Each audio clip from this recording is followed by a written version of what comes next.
두 번째 시간 시작하겠습니다.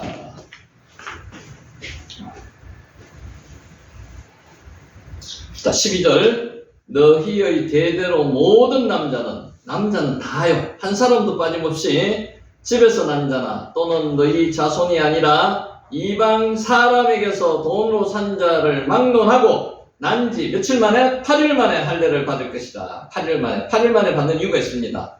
이방 사람에게 막론하고 하나님께서는 아브라함에게 속한 사람들은 이방 사람일지라도 예외 없이 모두 할례를 받으라고 하셨습니다. 유대인만 받으라고 하신 게 아닙니다.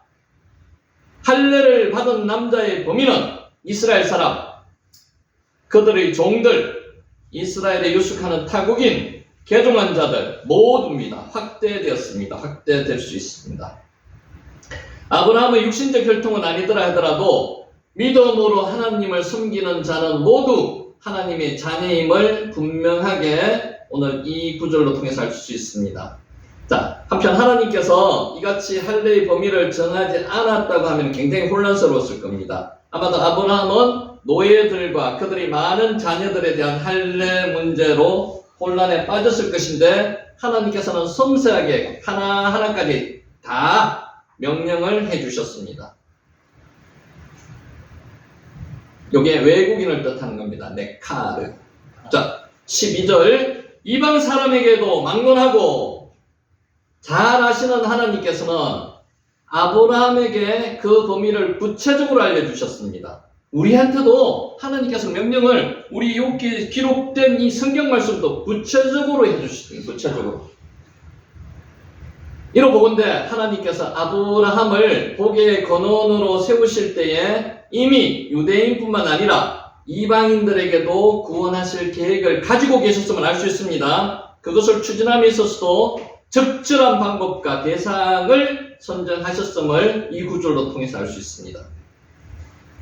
어떤 일이든지 성도들은 성급하게 자신의 욕심에 따라서 무엇을 결정하면 안 됩니다. 전지전능하신 하나님께서 그 누구도 흉내낼 수 없는 가장 좋은 방법으로 선하게 인도하실 것을 믿어야만 됩니다. 그분의 뜻에 온전히 순종하여서 풍성히 부어주시는 하나님의 축복을 온전히 누리는 저와 여러분이 되시기를 예수님의 이름으로 축원합니다. 아멘. 자, 이제 중요한 거. 난지 8일 만에 왜 하라고 그랬을까요? 난지 8일 만에. 8일 만에 하나님 하라고 그러셨습니다. 그냥 의미 없이 하라고 말씀하셨는 게 아닙니다. 역사적으로 히브리 민족만이 할례를 행한 것은 아니라고 앞에서도 봤습니다. 우리 여기서도 봤고요. 다른 민족들도 할례를 행했습니다. 보통 사춘기 때 행했습니다. 성인이 될 무렵에 행했습니다. 그래서 위생적으로 다산 이런 것을 가지고 할례를 행했습니다. 그들은. 그러나 하나님께서는 특별히 출생 후 8일 만에 할례를 하도록 하셨습니다. 8일. 자, 8일은 이런 의미가 있습니다. 산모가 부정한 기간인 7일이 지난 후 첫째 날입니다. 레위기에 나오죠. 7일간은 부정하니라고 나옵니다. 그 7일이 지난, 부정이 다 지난 8일째 할례를 하라는 겁니다. 자, 두 번째, 한 주간이 지난 후에 옛것을 벗어버리는 새로운 시작이라는 의미가 있기 때문입니다. 7일이 한 주간이죠. 7일에서 8은 새로운 출발입니다. 8 할 때 기억하십니까? 8은 새로운 출발, 7은 완전수. 그래서 8일째 하는 겁니다. 자, 의학적으로도 이렇게 이유가 있습니다. 의학에서 8일의 할례를 시행하는 것이 가장 합리적인 이유가 있습니다. 의학적으로 피가 응고되기 위해서 두 가지가 필요합니다. 비타민 K, 프로트롬빈이라는 두 가지가 필요한데 비타민 K는 출생 후 5일에서 7일 사이에 가장 많이 생긴답니다. 그리고 프로트롬빈은 생후 8일째 가장 높은 수치, 그러니까 양쪽을 가장 높은 수치, 피가 응고되기 위해서 두 가지 물질이 필요한데 그게 가장 많이 생성되는 때가 생후 8일째가 가장 많이 생성되는 때랍니다. 그래서 그때 할례를 행하면요 피가 빨리 응고되기 때문에 빨리 회복이 된답니다. 그래서 할례를 하다가 사망하는 경우도 가끔 있습니다. 그런데 이런 것들 이때 방지할 수 있다는 거죠. 생후 8일은 피가 가장 잘 응고되는 시기라는 겁니다. 그래서 의학적으로 하나님께서 레위기에 말씀하셨는 그 부분, 그러니까 말씀에 준한 부분도 있고요. 의학적으로도 8일이 가장 적당한 때였다는 겁니다.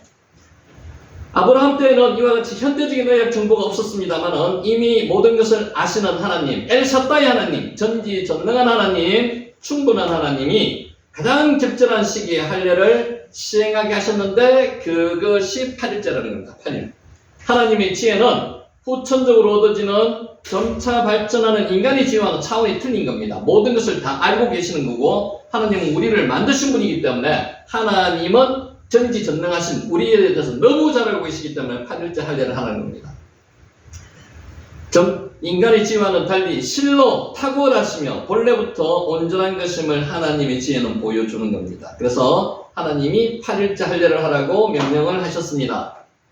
자, 13절 너희 집에서 난다든지 너희 돈으로 산 자든지 할례를 받아야 하리니 이에 내 언약이 너희 살에 있어 영원한 언약이 되느니와 할례를 반드시 받아야 된다는 겁니다. 반드시.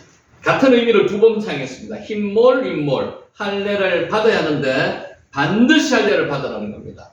안 받으면은 죽이겠다는 겁니다. 안 받으면은 제거하겠다는 겁니다. 할례를 행하다. 수동으로 두 개가 연속돼 가지고 그 글자를 썼습니다. 히브리 글자로. 히브리에서 부정사가 동사 앞에 나오면 그 동사를 강조하는데 이렇게 반드시 할례를 받아야 할 그런 의미입니다. 할례를 반드시 받아야 된다는 겁니다. 하나님께서 이렇게 강하게 표현하는 게 별로 없습니다. 말이 없습니다. 근데 이 부분은 반드시 받으라고 이야기하십니다. 할례 시행을 강조하는 이유는 언약의 표징이기 때문에 그렇습니다. 할례를 받기를 거절하는 자는 하나님을 섬기지 않겠다는 자기의 의지를 표현한 것으로 하나님께 속한 자라고 볼 수 없기 때문에 하나님께 속한 자라는 표징으로서 반드시 받으라는 겁니다. 할례를 반드시. 그러니까 이렇게 강하게 명령하셨는 게 몇 번 나오지 않습니다. 그래서 할례에 대해서는 하나님이 강하게 명령하시는 거죠. 자, 어디에 하는 거예요? 너희 살에 영원한 언약을 하나님께서 심어주신다는 겁니다. 남자의 몸에다가 그 중에서 오늘 표현은 너희 살에, 남자의 살에 빠사르, 살이 빠사르입니다. 빠사르. 피부, 몸이란 뜻이 있습니다. 하체, 살에 있다. 본문 표현은 하나님의 언약의 표징인 할례가 남자의 하체의 피부의 흔적으로 남아있다는 의미로 해석됩니다. 그래서 아까도 말씀드렸듯이 남자가 소변 보러 갈 때 그것을 볼 수밖에 없는 구조로 되어 있습니다. 그러면 그것을 볼 때마다 아, 이거 하나님이 언약하셨지, 가나안 땅을 주겠다고 언약하셨지, 그것을 계속 되뇌이는 겁니다. 하나님의 언약을 되뇌이는 겁니다. 언약 백성이 할례 흔적을 볼 때 하나님의 언약을 기억하라는 교훈적인 의미도 가지고 있습니다. 또 오늘날 성도들 또한 영적 할례를 받은 자로서 하나님이 우리 자신에게 베풀어 주신 사랑을 항상 기억하는 뜻도 있습니다. 세상 사는 이웃에게 따뜻한 나눔의 사랑을 실천함으로써 하나님이 택하신 자녀다운 삶을 살아야 됩니다. 그러니까 할례를 표를 보면서 우리가 계속 느껴야 될 게 뭐냐면 하나님이 가나안 땅을 약속하셨지, 이것만 그런 게 아니고 우리는 하나님의 자녀이지, 우리가 사랑을 하는 만큼 베풀어야지, 이런 것도 같이 간직하라는 겁니다. 이렇게 하지 않는 자는 백성 중에서 끊어진다는 겁니다. 백성 중에서 끊어진다는 건 백성 중에 내친다는 겁니다. 끊어지리니 카라트, 할례가 그 표피를 베는 할례를 카라트라 그러거든. 자른다는 뜻입니다. 똑같은 의미입니다. 끊어진다는 겁니다. 할례를 받지 않으면.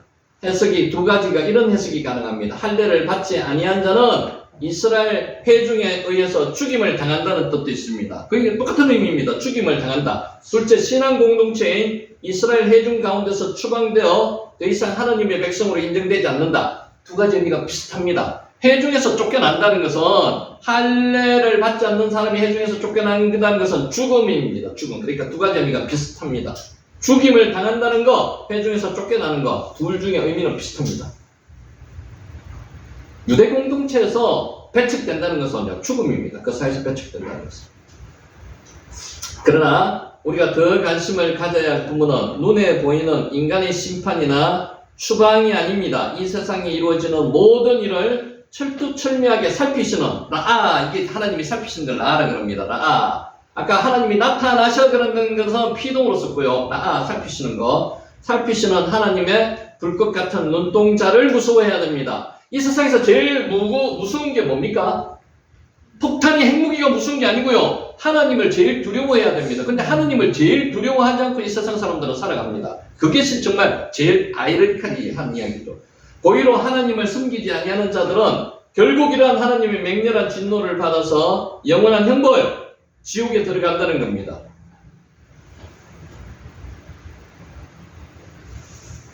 할례를 받지 않는다는 것은요, 그가 내 언약을 배반하였다는 뜻이라는 거죠. 해파는 언약을 파괴한다는 것입니다. 무효화한다는 것입니다. 하나님이 주신 할례의 명령을 무효화하고 시행하지 않는 것은 하나님을 배반하는 것으로 취급했습니다. 하나님을 배반하는 것은요, 하나님을 두려워하지 않고 세상으로 가서 세상적인 삶을 살겠다는 겁니다. 창세기는 모세가 기록했습니다. 모세 자신도 할례 법규를 어김으로써, 그 기억나죠? 그게 난해 구절이라고 나온 구절이 있습니다. 시보라하고 아들하고 출애굽해가지고 모세를 찾아가는데 하나님의 사자가 나타나서 죽이려고 했습니다. 그거 기억나시죠? 법규를 어김으로 인해서 위기를 맞았습니다. 왜? 모세가 자신의 아들에게 할례를 행하지 않은 것 때문에 하나님께서 그를 죽이려고 했던 사건입니다. 기억나시죠? 할례를 받지 않으면요, 이후라도 하나님께서 이렇게 언약의 말씀을 지키신다는 겁니다. 결국 모세의 아내 시브라가 아들의 양피, 포피, 우리로 말하는 포피, 아까 베어서 모세 앞에 던짐으로써 하나님의 법규를 파괴하는 것에서 돌이켰습니다. 이어서 하나님께서도 진노를 멈추셨다. 그 난해 구절에 그게 나옵니다. 그러니까 하나님의 언약의 하나님이 그 언약하시는 것을 그 당시에 그때도 지키려고 하나님께서 이런 행동을 하셨다는 겁니다. 이처럼 할례를 받으라는 하나님의 명령은 엄중한 것으로서 비록 하나님의 종 모세가 이를 어겼을 때라도 하나님께서는 하나님의 명령에 대한 배반으로 규정하고 죽이시려고 했던 사건이 이 사건입니다. 우리가 하나님의 명령을 거역하는 것은 곧 그분에 대해서 반역죄, 짓는 것과 같다. 그래서 하나님의 백성임을 거부하는 거라는 거죠. 그러면 하나님을 이제는 더 이상 순종하지 않고 나는 세상 사람이다, 이런 뜻하고 같다는 의미입니다. 그러니까 언약을 꼭 지켜야 된다는 겁니다. 꼭. 헤파르, 파라르, 파괴하다는 거죠. 파라르. 자, 성도는 자신을 세상으로부터 구별해야 됩니다. 우리는 세상으로부터 잘 구별하고 있는지 한번 생각해 보셔야 됩니다. 세상에 잘 흡슬려 가가지고 살고 있는 사람들이, 성도들이 너무 많습니다. 자, 10절을 보면 하나님은 아브라함에게 너희 중 남자는 할례를 받으라고 명령하셨습니다. 할례란 아까 우리가 살펴봤습니다. 남성 성기 기도를 듣고 있는 포피를 의식적으로 배우라는 겁니다. 그때 중동 지방에서도 이런 풍습이 유행했습니다. 이것이 하나님의 특별한 지시로 말미암아 선민의 표징이라는 겁니다. 할례는 언약의 표징이라는 의미 외에 하나님의 선민을 주변의 이방인으로부터 구별한다는 의미가 있습니다. 그러므로 할례를 받으라는 명령은 자신을 죄와 사해상으로부터 구별하여 하나님의 백성으로서 거룩한 삶을 살겠다는 그 의미가 포함되어 있는 건데, 그것을 행하지 않는 것은 하나님의 백성이 아니라는 뜻이라는 거죠. 믿음으로 아브라함의 후손이 된 성도들은 자신을 세상으로부터, 죄로부터 거룩히 구별해야 됩니다. 정결한 삶을 살아야 합니다. 예수 그리스도의 대속사역으로, 의식법으로 폐기된 오늘날에도 성도들은 육체의 할례는 할 필요가 없지만 세례는 받아야 됩니다. 성도들은 죄악을 잘라내는 영적인 할례, 마음의 할례를 통해서 세상과 죄악으로부터 자신을 구별하고 하나님의 언약 백성으로서의 거룩한 삶을 살아야 한다는 것입니다. 그래서 할례는, 성도는 자신을 세상으로부터 구별하는, 이게 표징이에요. 표징. 외부적인 어떤 표시가 나타나는 거지, 이게 구원의 조건은 아닙니다. 근데 그 당시 하나님께서는 그 아브라함 그때에 굉장히 반복해서 2번이나 이렇게 하지 않으면 하나님께서 제외시킨다고 말씀하실 정도로 강하게 말씀하셨습니다. 하나님의 백성된 자에게는 표징이 있어야 됩니다. 여러분 표징이 있습니까? 밖에 나가면은 송 집사님 보면은 저 하나님의 자녀입니다 라고 느낄 수 있는 부분이 있어야 돼요. 그죠? 근데 보통 보면 잘 그렇지 않습니다. 그게 표징이 없다는 것은요, 어떤 면에서 세상 사람들과 동등하다는 겁니다. 그렇게 표징이 잘 나타나진 않지만은 하는 삶을 보면은 사람들이 알 수 있습니다. 삶을 보면요, 그리스도인 하나님의 자녀인 삶이 아니고 세상 사람들보다 더한 삶을 사는 사람들이 있습니다.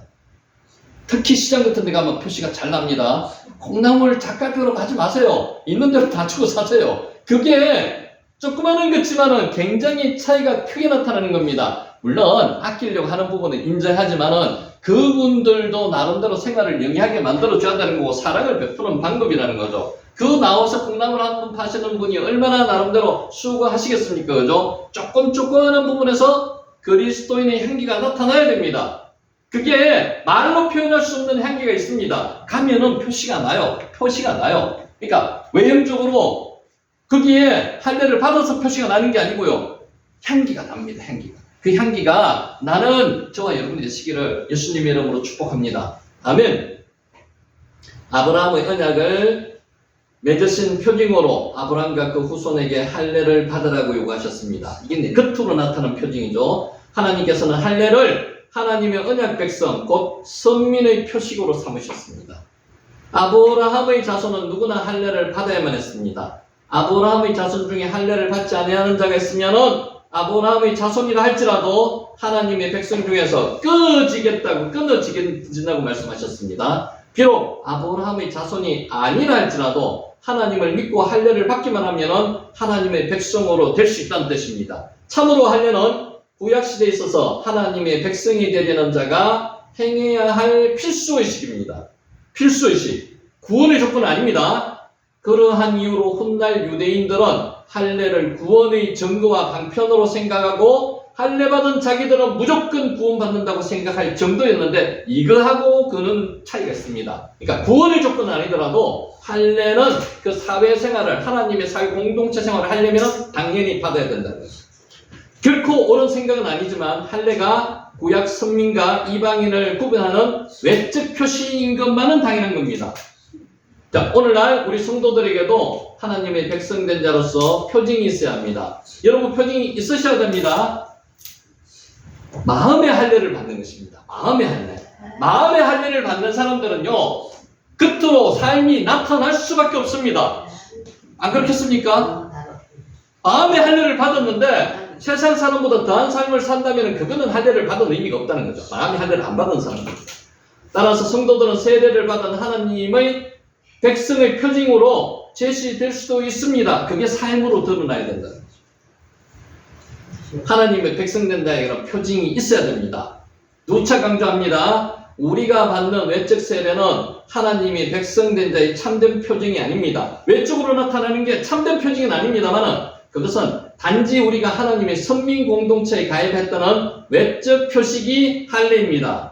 우리가 하나님의 백성인 자로서 참된 표징을 가지려면 마음의 할례를 받아야만 합니다. 그 마음의 할례를 받으면은 삶이 할례 받은 자의 삶이 드러난다는 겁니다. 그러니까 밖에 나가서 보면은 저 사람은 저분은 하나님의 자녀, 기독교인 이렇게 딱 표시가 날 수 있습니다. 근데 표시도 안 나고요. 더한 사람이 있습니다. 그건 마음의 할례를 받지 못한 사람이라는 거죠. 어떻게 해야지 마음의 할례를 받을 수 있습니까? 예수님을 믿고 그 안에서 자신의 부패한 옛 자아를 죽이고 새롭게 거듭남으로써 그 삶이 변화되는 것입니다. 그러니까 내 본성은요 버리지 못한다고 하는데 인간적인 면에서 그렇습니다. 이성적인 면에서 판단하면 본성은 못 버려요. 근데 성령에 의해서 할례를 받은 사람은 마음의 할례를 받은 사람은 바뀝니다. 변화됩니다. 그런 사람이 되어야 된다는 거죠. 그리스도 안에서의 변화된 새로운 삶, 이전에 더럽고 제약된 삶을 버려버려야 됩니다. 거룩한 삶을 사는 것, 이것이 바로 마음의 할례입니다. 물론 죄인이 거듭나서 거룩한 삶을 사는 것은 스스로의 노력으로 할 수 있는 것은 아닙니다. 성령이 도와주셔야 되죠. 오로지 성령의 능력으로만 가능합니다. 그래서 마음의 할례를 받은 사람은 성령이 그 안에 역사하신다는 거죠. 마음의 할례를 받는다는 것은 성령 세례를 받는다고 할 수 있습니다. 그래서 우리가 성령 세례 그러는데 성령 세례를 받으신 분은 성령이 그 마음을 지배하시는 분입니다. 잠시 왔다가 떠나가는 그 의미 없습니다. 잠시 왔다가 떠나가시는 분 상당히 많습니다. 은사 받으신 분들 중에 그러신 분들 많습니다. 그분은 성령이 계속 머무르지 않은 분은 성령의 세례를 받으신 분이 아니에요. 누구든지 진정한 의미의 하나님의 백성이 되기를 소원하는 자는 예수 그리스도 안에서 성령 받기를 소원해야 됩니다. 성령이 지배해야 됩니다. 마음을. 오직 그 안에 성령이 내주하는 자만이 하나님의 참 백성이라 할 것이고요. 그러신 분은 삶에서 그리스도의 향기가 나타납니다. 따라서 그 삶에 변화가 없는 자는 참 하나님의 백성이 아닌 자로서 마지막 때 하나님의 구원과 무관합니다. 근데 참 무서운 말씀입니다. 이때까지 예수 잘 믿다가 하나님의 구원과 무관하게 된다고 하면은 그거는 세상 숫자라는 겁니다. 예수님 못 믿었는 겁니다. 그렇게 돼서는 절대로 되지 않는다는 거죠. 정말 안타까운 경우 같습니다. 예수 잘 믿었습니다. 장로님이었습니다. 돌아가실 때 나는 예수를 모른다고 하면서 돌아가시는 분도 있습니다. 그 잘못 믿었는 거죠. 그러니까 그렇게까지 가서는 절대로 안 된다는 거죠. 그러니까 왜 마음의 할례를 못 받고 내 안에 성령님이 안 계시면 겉으로만 외적인 할례만 받으면 그렇다는 거죠. 외적인 할례, 마음의 할례를 받아야 됩니다. 할례와 같은 의식은 구원의 조건이 될 수 없습니다. 외적인 표징입니다. 외적인 호투입니다. 마음의 할례를 받아야지 구원의 조건이 될 수 있습니다. 자, 하나님께서는 할례를 언약의 표징이라고 말씀하셨습니다. 표징, 겉으로 나타나는 거, 겉으로 드러나는 거. 할례는 하나님과 아브라함 사이에 맺은 언약의 표징, 선민의 표식이었습니다. 할례는 구원의 조건이나 근거는 아닙니다. 그럼에도 불구하고 구약 이스라엘 백성은 이러한 할례를 구원의 조건이나 근거로 오해하는 잘못을 범했습니다. 겉으로 외식주의자들, 형식주의자들, 마찬가지로 오늘날도 성도들 가운데 할례가 예표하는 신약의 세례를 구원의 조건이나 근거로 오해하는 사람이 있습니다. 그러면 구원받은 사람, 세례받은 사람은 다 구원받습니까? 아닙니다. 세례를 받은 사람 중에서도 구원 못 받은 사람들 많습니다. 그 외형적인 것에 주목해서는 안 된다는 거죠. 세례는 할례와 마찬가지로 구원받은 자로서의 외적 표식일 뿐이지 보증은 아닙니다. 구원의 보증은 아닙니다. 아브라함이 의롭다함을 받은 것은 할례 이후 이전의 사건이고 할례 이후가 아닙니다. 믿음에 의한 것이지 할례에 의한 것은 아니었습니다. 할례는 다시 한 번 더 강조합니다. 외형적인 표징입니다. 외형적인 표징입니다. 아브라함이 받은 할례는 그가 믿음으로 의롭게 된 사실을 확인하는 정표, 표징, 어트.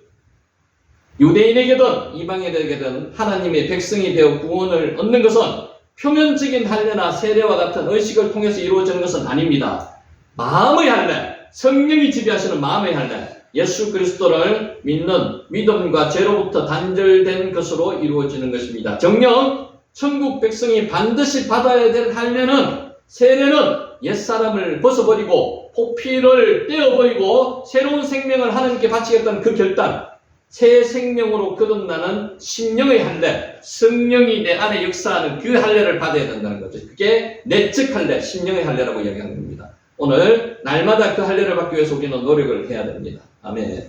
하나님은 혈통과 흉부와 기천을 초월하여 믿는 자를 구원하십니다. 부자만 구원하시는 게 아니에요. 이쁜 사람만 구원하시는 게 아니라고요. 건강한 사람만 구원하시는 게 아니라고요. 하나님은 혈통과 흉부와 기천을 초월하여서 믿는 자를 구원하십니다. 불쌍히 여기시는 자를 위해서 일하십니다. 불쌍히 여기심을 받으셔야 됩니다. 자, 하나님이 아브라함에게 그의 집에 속한 자 모두에게 할례를 시행하라고 명령한 사실로 봐서 복음의 개방성과 보편성을 나타내는 겁니다. 자, 동시에 복음 전파의 당위성을 온 민족에게 복음을 전파하는 당위성도 있습니다. 다시 말해서 성도는 혼자 하나님의 언약에 속하여서 구속받는 것으로 만족해서는 절대로 아닙니다. 내 혼자 구원받아가 천국 가는 의미에서 끝나면 절대로 안 된다는 거죠. 내 가족만 중요한 게 아니고요. 여기에 있는 모든 사람들, 하나님이 택하신 모든 사람들에게 복음을 전파해야 되는 겁니다. 그래서 오늘 이 시간에서 말씀을 듣는 거죠. 그래서 다시 한 번 더 우리 마음을 확립시키자는 겁니다. 아브라함이 그의 집에 속한 모든 사람에게 할례를 시행하려면 어느 정도 강제성을 띄어야 될 겁니다. 자, 이게 참 중요합니다. 어떤 단체의 대표자가 어떤 하나님의 말씀을 전달했을 때, 또 나름대로 자기 의견이라든지 뭔가를 전달했을 때 따라줄 수 있는 사람들이 다라면 얼마나 그 단체가 잘 운영되는 단체이겠습니까? 오늘 아브라함을 보시면, 집안을 보시면 돼. 아브라함이 그날의 할례를 행했어요.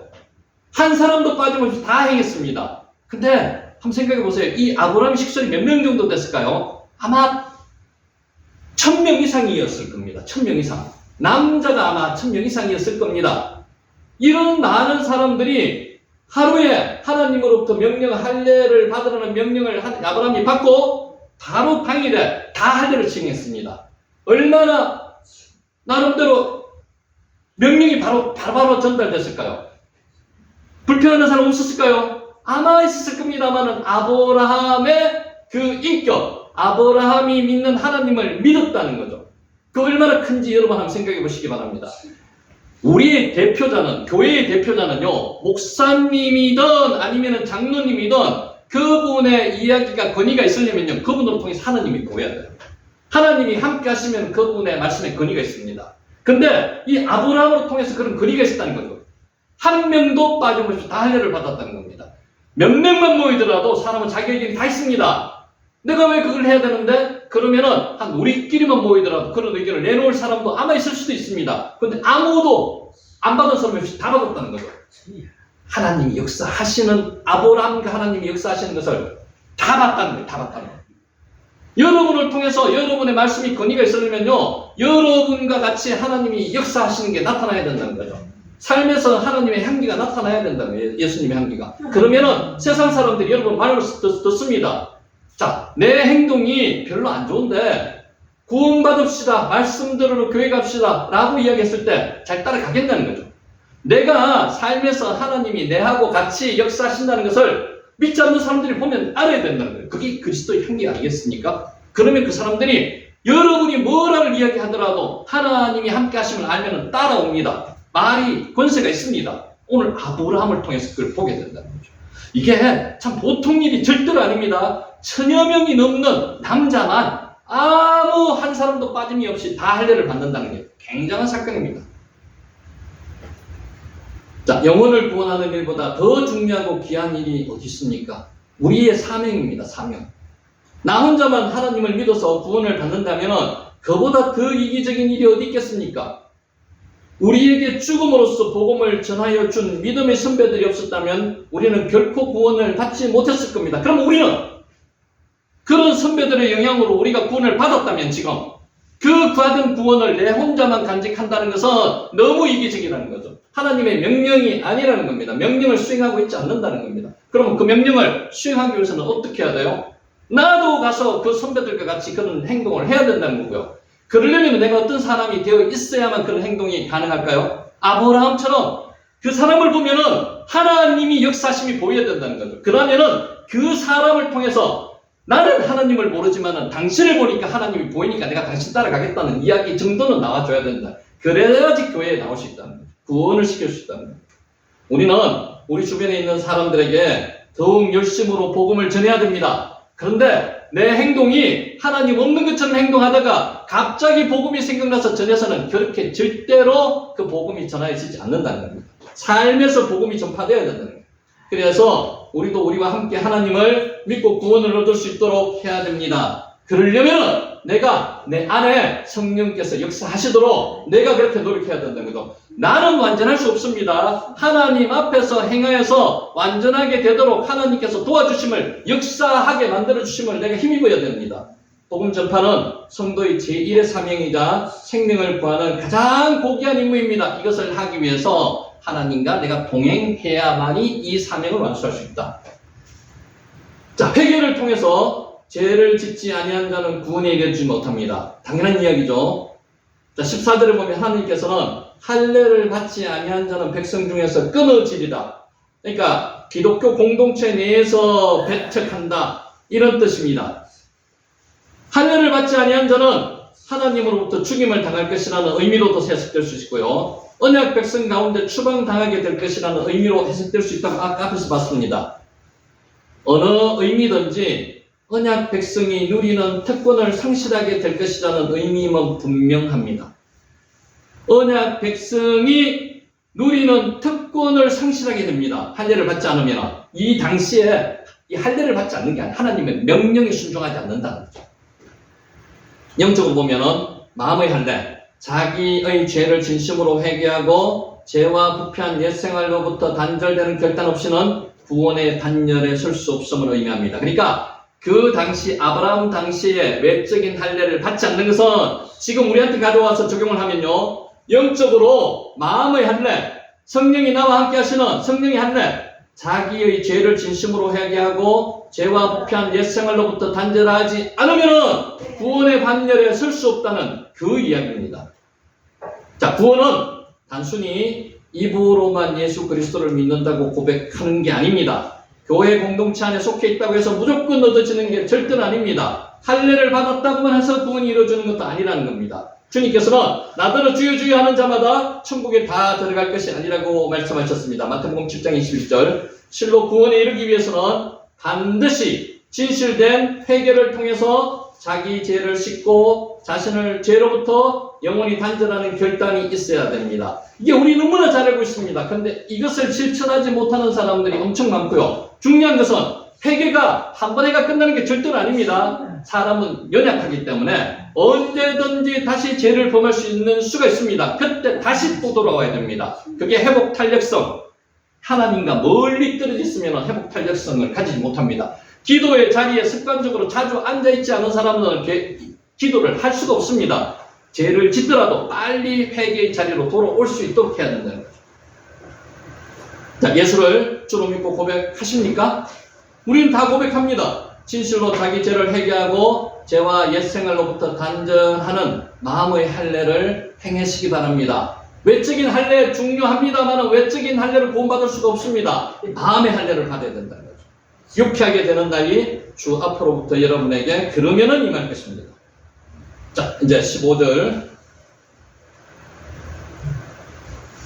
하나님이 또 아브라함에게 말씀하셨습니다. 이러시되 내 아내 사레는 그 이름을 사레라 하지 말고 사라라 하라. 이것도 마찬가지입니다. 이름에다가 언약을 심어주시는 거예요. 아브라함 이름을 아브라함에서 아브라함으로 바꿨잖아요. 그러면은 하나님이 아브라함, 사람들이 아브라함을 부를 때, 아, 하나님이 이런 언약을 심어주셨지. 너 자손을 번성하게 하겠다고 말씀하셨고요. 가나안 땅을 주겠다고 말씀하셨는데 그게 생각나는 겁니다. 똑같은 의미로 사레한테 이름을 사라로 바꿔주시면서 이름을 바꾼다는 의미는요, 하나님께서 역사하시는 일이 있으실 거라는 거죠.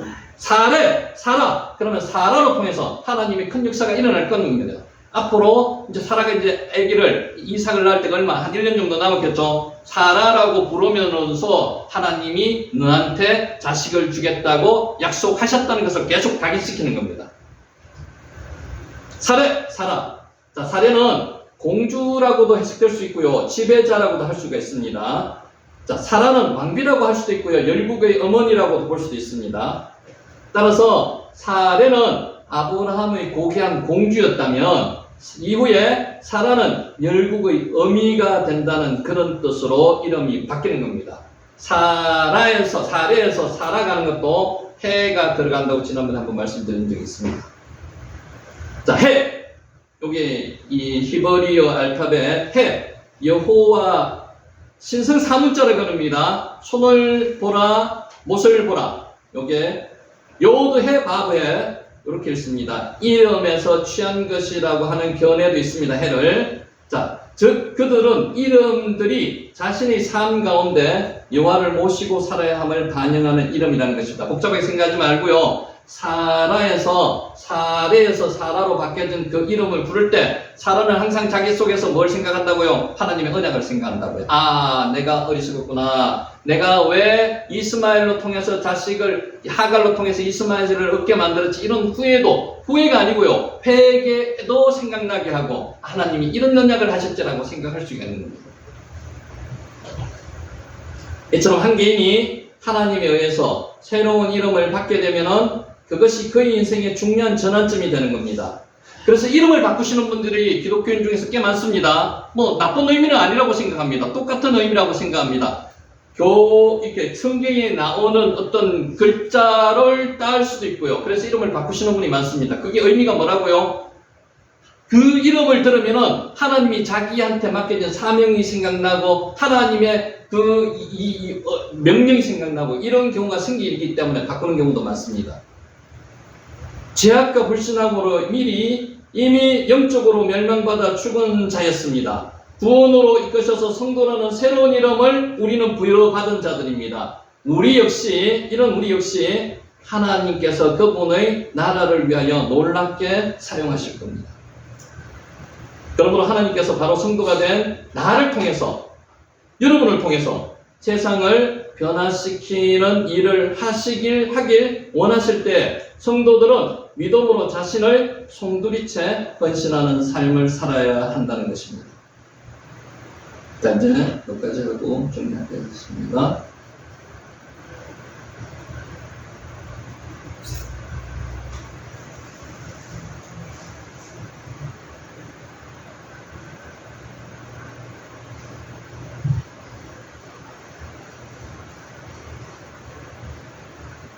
예. 오늘 위로의 하나님을 만나시기 바랍니다.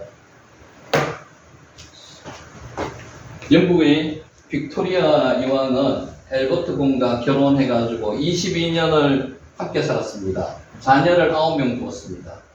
여왕의 남편이라는 이게 직업은 아니고요. 이 조건, 이런 모습도 실제로 좋은 모습은 아닌 것 같습니다. 상당히 아픔이 많답니다. 앨버트 공이 세상을 먼저 떠났습니다. 여왕이 혼자서 남았다는 거죠. 빅토리아는 남편이 죽자 쓸쓸히 말했습니다. 이제 나를 보고 빅토리아라고 불러줄 사람은 아무도 없다. 남편이 죽었으니까. 부부 금슬이 좋았던 만큼 남편이 빈자리는 너무나도 크게 느껴졌습니다. 빅토리아 여왕은 나침판을 잃은 배와 같았고 심히 외로운 여자가 되었습니다. 같은 해에 스코틀랜드 성 앤드류 대학 튤록 총장도 세상을 떠나서 그의 부인 역시 외로운 여자가 되었습니다. 빅토리아 여왕은 총장 부인과 사적으로 가깝게 지냈습니다. 그래서 이제 어느 날 빅토리아 여왕은 아무런 예고도 없이 여왕이 가정집에 튤록 부인을 방문했습니다. 튤록 부인이 빅토리아 여왕을 보고 의자에서 벌떡 일어서려고 했습니다. 여왕이 왔으니까. 빅토리아 여왕은 부인을 만류하며 이렇게 말했습니다. 일어나지 마세요. 나는 오늘 여왕의 신분으로 당신을 찾아온 것이 아닙니다. 남편 잃은 여자에게 찾아온 것입니다. 동질감을 가지고 찾아왔다는 거예요. 그날 튤록 부인은 여왕의 방문으로 큰 위로를 받을 수 있었습니다.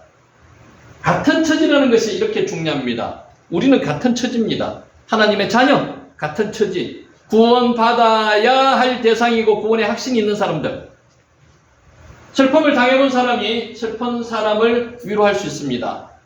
자기가 어떤 아픔을 겪어보지 못하면은 그 아픈 사람한테 진정한 위로가 되지 않습니다.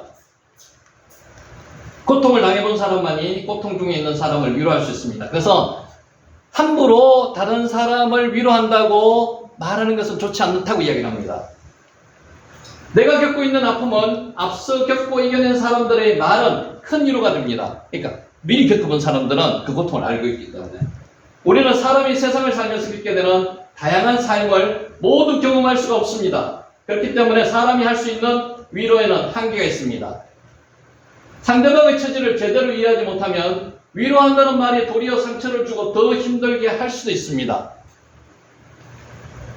욥이 환난을 당하자 욥의 친구들이 위로하겠다고 찾아왔습니다. 우리가 잘 아는 내용입니다.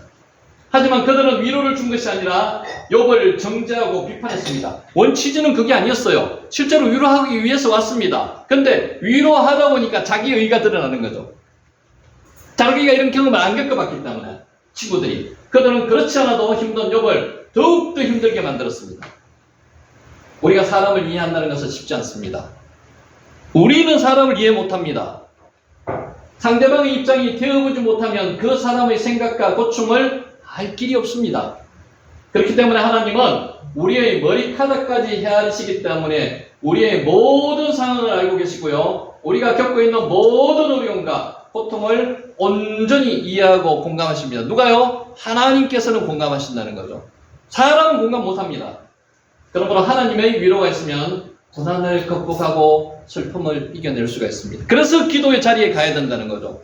사람에게 위로받으려고 하는 사람은요, 실패합니다. 사람에게 위로받으려고 하지 마시고 하나님께 위로받으시기 바랍니다. 전도자로서 바울의 삶은 순교로 뼈치기까지 환난으로 점철되어 있었습니다. 바울의 삶이 우리가 보기에는 굉장히 화려해 보이지만 화려 안 합니다. 억수로, 경상도 말로 억수로 힘든 삶이었습니다. 힘에 겹도록 심한 고생을 당하여 살 소망까지 끊어질 정도였습니다. 근데 누가 같이 했기 때문에 사명을 감당할 수 있었습니까? 성령 하나님이 계셨기 때문에 감당할 수 있었어요. 바울도 사람인데 도대체 그 엄청난 환난을 어떻게 참고 견뎌낼 수 있을까요? 하나님. 바울은 환난 중에 위로의 하나님을 만났습니다. 위로를 경험하고 하나님을 찬양했습니다. 하나님을 만났기 때문에 여러분 하나님을 만나시면요 위로받을 수 있습니다. 하나님께 위로받으시기 바랍니다. 찬송하리로다. 그는 우리 주 예수 그리스도의 하나님이시요 자비의 아버지시요 모든 위로의 하나님이시며 우리의 모든 환난 중에 우리를 위로하사. 고린도후서 1장 3절에서 4절 말씀입니다. 환난이 넘친 만큼 하나님의 위로도 넘쳤습니다. 이 중요합니다. 환난이 넘치면요 하나님께서 함께 하시면요 하나님의 위로도 넘칩니다. 하나님의 넘치는 위로는 환난을 견뎌내고 견뎌만 내는 게 아니고요 이기는 힘이 되었습니다. 성경을 보면은 고난과 위로는 항상 붙어 다닙니다. 그렇지 않습니까? 고난이 있고 하나님의 위로가 있습니다. 하나님의 위로가 고난 없는 사람한테 오지 않습니다. 고난이 있고 위로가 있습니다. 하나님은 성도들이 어려움에 처할 때마다 따뜻한 손길로 위로해 주십니다. 하나님의 손길을 오늘 느끼시기 바랍니다. 하나님이 넘치는 위로를 경험한 바울은 이렇게 고백했습니다. 그리스도인의 고난이 우리에게 넘친 것 같이 그리스도의 고난이 우리에게 넘친 것 같이 우리가 받는 위로도 그리스도로 말미암아 넘치는도다. 고린도후서 1장 5절 말씀입니다. 자, 살면서 더러 우리 힘으로 감당하기 어려운 우한 질고가 다가올 때가 있습니다. 지금도 있으신 분도 있고요. 그런 고민 때문에 잠 못 자는 분도 많습니다. 그러나 하나님의 위로가 있으면 환난을 견뎌내고 참고 견디며 이길 수 있습니다. 누구요? 하나님의 위로가 있습니다. 지금 느닷없이 우한 질고로 인해서 낙심되고 우울하고 힘들고 어렵습니까? 바울이 위로의 하나님을 만나 넘치는 위로를 받은 것처럼 위로받아야 합니다. 하나님의 위로가 필요합니다. 바울은 자신이 경험한 위로가 성도들에게도 넘쳐나기를 바랐습니다. 아까 말씀드렸죠? 자기가 경험을 해보지 않고는 이런 이야기를 할 수 없습니다. 바울은 자기 스스로가 이런 고난을 겪어봤기 때문에 이런 위로를 할 수가 있습니다. 우리로 하여금 하나님께 받는 위로로서 모든 환난 중에 있는 자들을 능히 위로하게 하시는 이시로다. 이 위로가 너희 속에 역사하여 우리가 받는 것 같이 고난을 너희도 견디게 하느니라. 고린도후서 1장 4절에서 6절 말씀입니다. 바울이 자신이 당한 환난과 위로를 언급하는 이유는 무엇일까요? 자신이 환난 중에 위로를 받았으므로 어려운 자들을 위로하는 것이었습니다. 자기가 겪어봤기 때문에. 하나님은 성도들이 당하는 모든 고난을 합력하여 선을 되도록 하십니다. 아멘. 하나님은 이렇게 하실 수 있습니다. 완전한 하나님, 완벽한 하나님, 엘샤다이 하나님이시기 때문에 이렇게 하실 수가 있습니다. 그리고 그들을 통해서 다른 사람을 위로하고 치유하는 일을 하게도 하십니다. 그러니까 하나님으로부터 위로를 받은 사람은 그 위로를 다른 사람에게 전달시켜 줄 수도 있습니다. 우리는 위로의 하나님을 만나서 위로를 경험하고 위로하는 사람이 되어야 합니다. 그러니까 중요한 것은 위로의 하나님을 만나셔야 된다. 그 위로의 하나님 어떻게 만날까요? 기도로, 말씀으로 만나는 거죠. 자, 살면서 우리 힘으로는 정말로 감당하기 힘든 일들이 많습니다. 우한 질고가 다가올 때가 있습니다. 그러나 하나님의 위로가 있으면 환난을 참고도 할 수 있고요. 견디며 이겨낼 수가 있습니다. 지금 느닷없이 우한 질고로 인해서 낙심되고 우울하고 힘드는 사람이 있습니다. 바울이 하나님을 만나 넘치는 위로를 받는 것처럼 위로를 우리도 받아야 합니다. 그런데 인간이 위로를 받는 게 아니고요. 하나님의 위로를 받아야 됩니다. 하나님은 우리가 당하는 고난을 합력하여 선을 이루도록 하십니다. 이게 중요합니다. 하나님은 우리가 고난 받는 걸로 끝나지 않습니다. 위로 받는 것도 끝나지 않습니다. 합력하여 선을 이루도록 하시는 거죠. 이런 위로의 하나님을 만나서 하나님의 위로를 경험하는 우리들이 되기를 예수님의 이름으로 축원하면서 오늘 강의를 마칩니다. 기도하겠습니다.